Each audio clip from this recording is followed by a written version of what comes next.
Coming up this week on the center of it all. A new business recently opened in State College that has you and your friends solving puzzles and clues to get free. We show you what it is. And if you're looking to switch up your gym routine, we have a few workouts you may want to give a try. Mel is cooking up another delicious summer meal, and our beagle this week needs help finding a forever family. Don't go anywhere, it's all coming up next right here on the center of it all.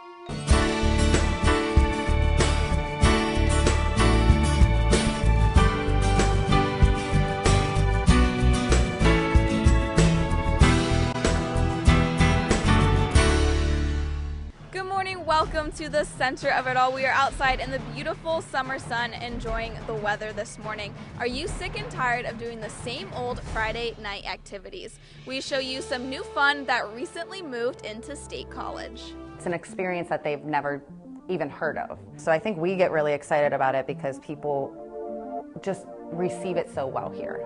They just love it. It's something different. It's something different to do. Instead of going to a happy hour or a movie for a date night, you're coming here and you're really interacting with each other. Something that's really engaging to people. I mean, the engagement is the whole thing with us, is bringing people together. So you're meeting new people and taking yourself out of that technology element of movies and YouTube and Google and all that stuff and your cell phone. Interacting and engaging with each other, doing what? Things like stealing the Mona Lisa or trying to save the world from a widespread virus. You can do both and soon more at IQ Escape. IQ is the first escape room to open in State College. I think we love State College so much because it's the first escape room here. So people really get excited about something so new. Escape rooms are physical adventure games in which players solve a series of puzzles using clues, hints, and strategies to complete a task. But IQ Escape isn't your standard escape room. A lot of times the other escape rooms, it's a lot of lock and key combination. So you're always thinking in the same manner. Here, yes, we do have some combinations, but it's not all combinations. That's not all you're trying to figure out. There's other puzzles and different ways of thinking that we try to create. That inspiration for their new way of thinking in their games came from watching movies, reading books, even just walking into a store. I just see that blank stare go over, and I know I've lost him for the rest of the night. He'll just get this crazy idea and be like, this is what we can do with it. But to them, they want more than just to provide temporary entertainment. Our goal, and if we succeed, is for you to forget that you're even playing a game. You're just accomplishing a seemingly, real-life objective. So how do they do that? One way is making everything as accurate as possible. From the physical setup to the hints given, everything is researched. We're sticklers for authenticity. You know what I mean? In Stealing Mona, the backstory is that Dominic Perugio hired you to steal the Mona Lisa. Well, in 1911, Vincenzo actually did steal the Mona Lisa. If it's a game that's historical in nature, we do our homework. In Mona, every painting down to the centimeter is a replica. We color match the paint on the wall. The cash register didn't come out until, I think, like 7 years after the setting of the game. So I said, can't use it. They even brought in a woman from the CDC to come and review narratives for their game Contagion to make sure everything was correct. And though kids of all ages can come and try to work their way through the puzzles, they said they don't want people to think it's just a children's game because they actually designed it for adults. Younger kids love it, but the older demographic, ourselves and up, need to realize that's who it's designed for. It's not a game. It's not virtual reality. It's not a video game. It's not a computer game. The best maybe description is it's not 3D. It's real D. And they are adding to that real D collection with the addition of a new game called Time Shift, where the players will have to go back in time to the Battle of Gettysburg to stop people from using stolen futuristic weapons, or the South wins the Civil War. Time Shift could open as soon as the end of July, although it was up for debate. Either by the end of July or the end of the summer is our main target. Summer. End of summer. Like I'm end of summer. August 1st. Along with the addition of the new game, they hope to open a daytime summer camp next year, so kids can come and learn about a variety of skills that all go into making one escape room. You definitely have to trick kids to learn nowadays, or make them think that they're having fun while they're learning. And I think escape rooms do that, designing them with the technology that we have and the creativity and things of that nature, and pushing that all together for them. To them, it's not learning. It is, what can I make? For more information, visit their website at statecollege.iqescape.com. When we come back, we talk some summer fitness. Welcome back. If you feel like your workouts are getting a little stale, we have the answer for you. Check out these popular workouts you may want to jump into. Pounding sticks, thudding music, core workout, these are all things you'll find when you walk into a Pound Fit class. Basically, you go to the beat of the music, working out your core. Your core is what we work out the most. So your glutes, your quads, your abs, your arm, shoulders, chest. It actually does work that when we do the floor work, and sometimes your calves, depending on what we do. It's a 45-minute class with weighted ripsticks, similar to drumsticks, that weigh about a quarter pound each, focusing on mostly squats and lunges. Instructor Devin Olms first took the class while in New York and fell in love with the workout. When they told me about it, I couldn't walk the next day. I went all out, and I couldn't walk the next day. I'm like, I've got to go ahead and get trained in this so I can teach this. This is going to be neat. But there was nowhere around him that offered such a class, so he got certified and started teaching around Center County a little over a year ago, and his class is one of a kind. I'm the any pound instructor for 2 counties, so I teach at 7 different places. I teach 7 times a week. I go to Lewistown, I go to McVaytown, I'm here, I'm at the Y at Penns Valley.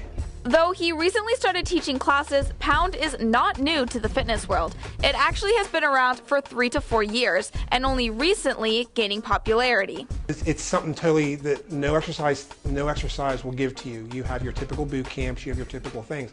Pound Fit is beating sticks, to the beat of the drum, and you really don't realize you're working out like you're doing squats and lunges, but it's like listen to the beat.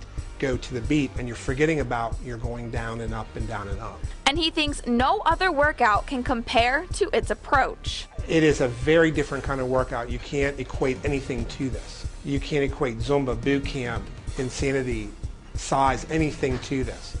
I think that's why it is popular. Giving you a good workout while forgetting you are even at the gym. And even though the music changes, owners of Pound Fit release 2 songs a month, and I have a pool of about 150 songs to pull from. He likes to keep the classes the same. I don't change my classes all that often because I want people to get used to the music and used to the beat. And you don't need to worry about trying to keep up if you fall behind at any point. Olm says it's all about just sticking to the beat of the music you hear, and it's a good way to relieve stress from the day. In Pound, you really don't need to worry about a lot of choreography. It's more lunges, work your core, but I think the beat of the music, if you get people to concentrate on the beat of the music and make sure they keep good form, they forget about it, you just go. And if they've had a bad day, you hear them go worse. They just pound and pound. It's like, okay, how do you feel? You feel better. Okay, so that's what it is. So it's really good if you have a stressful day at work. Interested in giving it a try but feel intimidated or like you won't be able to keep up? Olms offers some advice for first-time Pound goers.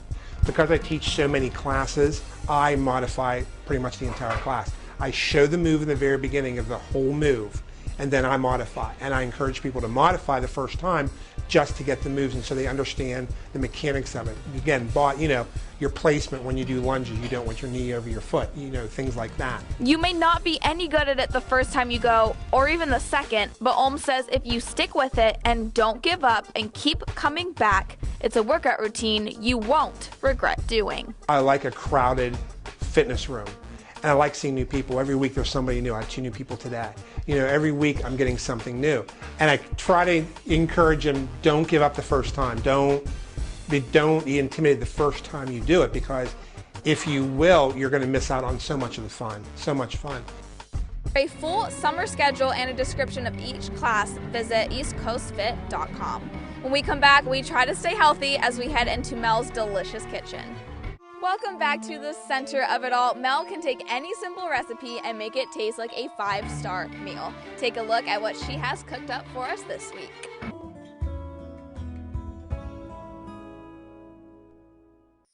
Today, I'm going to show you how to make a southwestern slaw and some bold pico de gallo.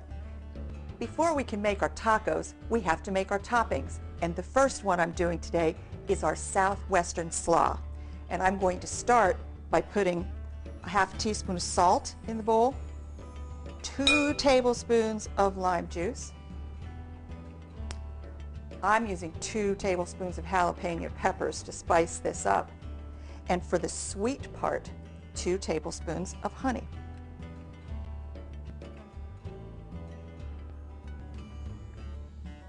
Now I'm going to mix this all together.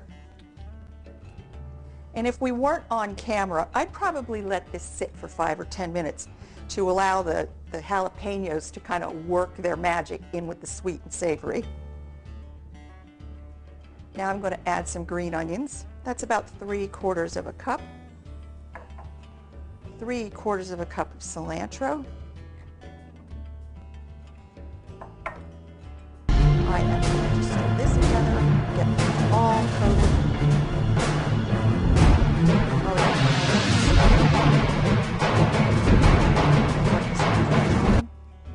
And now we have our slaw. I'm using green cabbage and matchstick carrots, but feel free to use red cabbage if you like. It's about half a head, that's 4 cups. We're just going to fold this together really well. Everything's got to get coated in that dressing.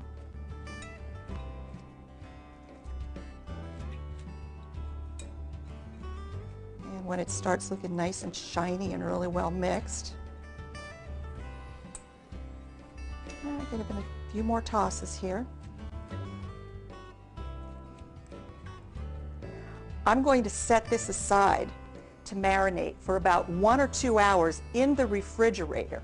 And what that's going to do is going to wilt the cabbage, and it's going to absorb all of that really sweet and sour flavor. It's going to be just fantastic as a topping for our tacos. Pico de gallo, also known as fresh salsa, is typically made simple and straightforward with 6 or 7 simple ingredients that come together and just pop in your mouth when you put it on top of something. So I have half a teaspoon of salt in the bottom of this bowl, and again I'm going to add my lime juice to it to kind of get it to the flavors to come together. Jalapenos again, 2 tablespoons with 2 cloves of minced garlic. And just like we did for the slaw, if I weren't doing this on TV, I'd probably let this sit for 5 or 10 minutes to let those peppers work their magic. Now I've got 3/4 of a cup of yellow onion and 3/4 of a cup of cilantro. Stir this really well.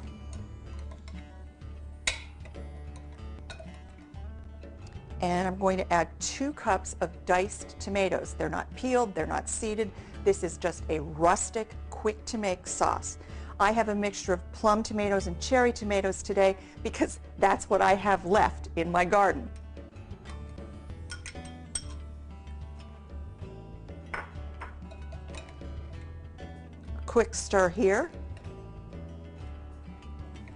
And this is going to go into the refrigerator for a couple hours. And unlike the slaw, which can be kept a day or 2, pico de gallo is always best served the same day it's made.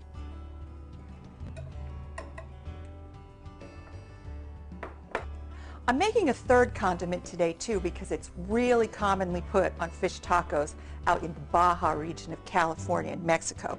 And it's called crema. And crema really is sour cream. It even says so right on their label. It's Mexican sour cream. It's probably a little sweeter than our American sour cream, but feel free to substitute American sour cream. And I'm using sriracha sauce, which a lot of people think is an Asian sauce, and it kind of is. But sriracha has an interesting history. It was invented in California, and the company is still based in California. So I have a half a cup of my crema, or sour cream, and I'm going to add, I like to put 4 tablespoons in. Sometimes I like to put 6 tablespoons in. And all I'm going to do is stir this around till it's completely smooth and incorporated. And then I am going to transfer this, which you'll see a little later on, to a squirt bottle, the kind, well, this type of a bottle, so that when it comes time to put them on the tacos, I can just drizzle it over nice and neatly.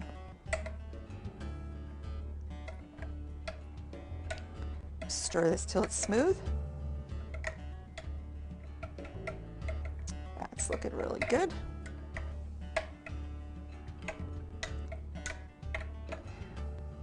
Our condiments are all made.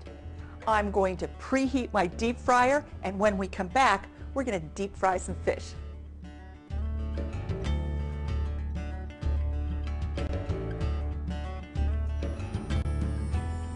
Now we're going to batter dip and deep fry our fish. So let's talk about the fish. I'm using cod because it's firm textured and it's meaty. It doesn't fall apart. And I've cut it into what I call fish sticks, into about 3.5-inch pieces. If I had to suggest a substitution, I would say grouper, mahi-mahi, or even sea bass would be wonderful. Now I've put, believe it or not, this is not flour. My dry dredge is pancake mix because it's got all of the leavening agents that you would have to mix in, or you'd have to go out and buy a bag of self-rising flour. So I've got a cup of pancake mix in one shallow bowl and another cup of pancake mix in a second shallow bowl. And for my batter dip, it's classic fish taco to do a beer batter. And I'm going to add a cup of beer to this pancake mix. And if you're thinking, oh, you don't want alcohol, well, think twice about this one, folks, because while you could use club soda, first of all, when the beer batter hits the deep fryer, all of the alcohol is going to go poof. But what the beer contributes to this is a really yeasty flavor that you cannot get anywhere else except for with a cup of beer. So I'm going to take a little whisk, and I'm just going to whisk this starting slowly until I get a nice, smooth, drizzly batter to form. And this won't take long. And you can see how the bubbles have formed on top of that. That's why you want to use beer or club soda, because you want to keep this batter really light and airy. Oh, I'm thinking that's starting to look really good. Now, if at any time, if you're doing a whole lot of fish, if the batter starts to get a little too thick, just feel free to drizzle in some more liquid whenever you think you need it. I think that looks great. Okay, so what I'm doing is a dry dredge, and you have to do this part because it's going to dry the surface area of the fish, which is going to allow the batter to stick to it. If the fish is wet, the batter's just going to roll off. So I'm going to stick 3 pieces of dredged fish into my batter.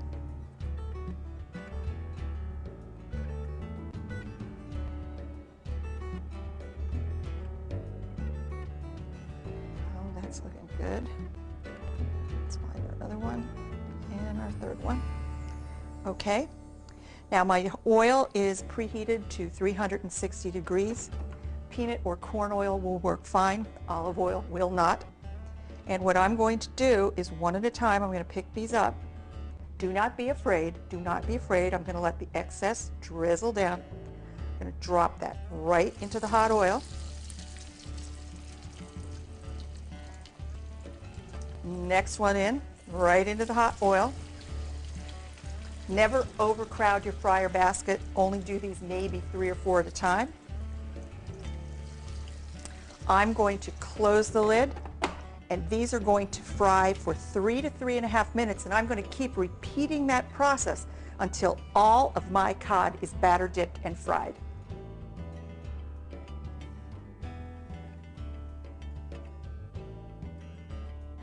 got the last batch ready to come out of the deep fryer here, folks. And they are golden brown. Give them a grinding of salt the second they come out of the oil. And now we're going to make our tacos, and it's time to eat. So what I've done is I've placed 2 pieces of fish, I call it kind of hot dog style, inside of my tortilla. We're going to top it with some of our slaw. And now for a drizzle of that crema. Oh, that looks wonderful. Then you just pick it up and eat it, and you can dip your pico de gallo, dip it in your pico de gallo and put your pico de gallo on top of your taco. For these and all of my recipes, just go to my website.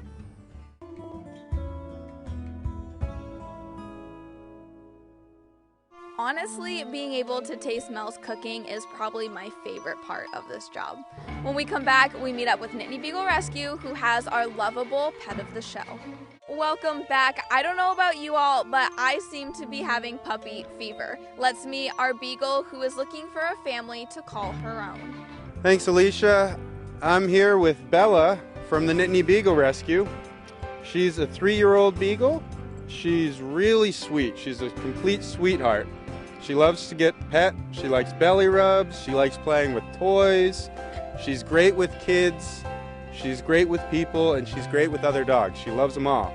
We actually recently did the People's Choice Art Festival in Boalsburg, and we had her there all day, and she was just great. She was great with the people and the dogs. There's a lot of dogs there. She's a pretty good walker. If you use a harness, she's a lot better than if you use her collar. She tends to choke herself a little on the collar, but with the harness, she pulls a lot less. And she likes to sniff, so she's, you know, the typical beagle. But she's very sweet, and she's pretty good in the car, too. She sort of just sits there.